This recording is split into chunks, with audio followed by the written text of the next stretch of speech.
We're at the Torrey Pines Estuary. Not far from La Jolla Beach, San Diego State University archaeologist Todd Brady is hiking through brush, looking for signs of ancient life. He stops at a patch of scrubland that would be pretty easy to miss.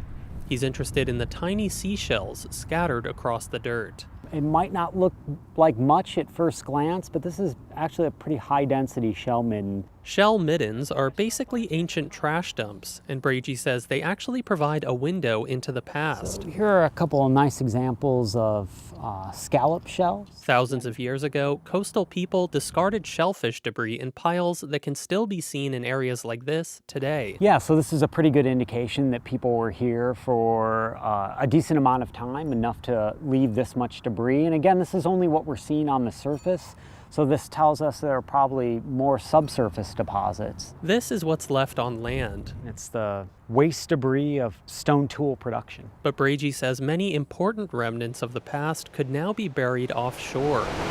Sea levels were much lower at the tail end of the last ice age, and that means ancient coastal people were likely living on land that is now underwater. You know, we can do this work along modern coastlines, but it probably only gets us so far, right? I mean, it only gets us to these sites where people were pulled inland, right? And the best evidence might be underwater. Brady and his colleagues are currently searching for that kind of evidence around the Channel Islands. They surveyed the area last summer, and in a few months they plan to go back and drop coring instruments to see what they can dig up.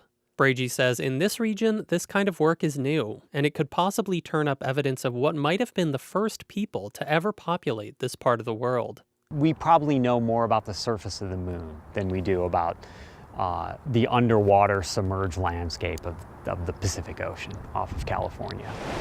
A short distance from where Brady is standing, scientists at the Scripps Institution of Oceanography have been planning their own search for underwater archaeological sites. Earlier this month, they launched the Scripps Center for Marine Archaeology. There's the La Jolla Canyon that runs parallel to the beach. From the Scripps Pier, co-director John Hildebrand can look out and see beachgoers enjoying the sun and the waves. He says in the past, the scene would have been quite different. The people who were here 10,000 years ago, if they were living at the shoreline, that shoreline is now out there, right? The shoreline is not what we see right today. That shoreline is offshore. Scuba divers have found artifacts like stone bowls off the coast of La Jolla, suggesting there's more to find out there. Hildebrand is curious to know how people living here responded to changing sea levels. It's an important part of human history, he says, but it could also tell us something about our own present-day problems. We know that with the rising CO2 levels and rising temperature, that, you know, the next thing will be the ocean coming up. And if we look into the past and see those periods where there was rapid sea level and see how people adapted to that, it is a help in thinking about where we're going in the future. The new center at Scripps has plans to explore coastal areas around the world in places like Puerto Rico, Belize, and Israel. So this is kind of the Mayan story here. This is the Caribbean story. UC San Diego archaeologist Tom Levy is the center's other co-director. This is exciting. He'll be involved in an effort to explore a sunken Israeli port that would have been an important trade hub during the Old Testament reign of Kings David and Solomon.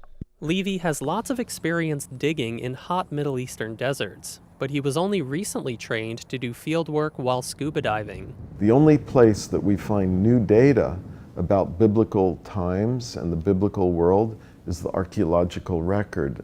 And looking for those clues underwater in these areas that are just wide open for investigation is very exciting.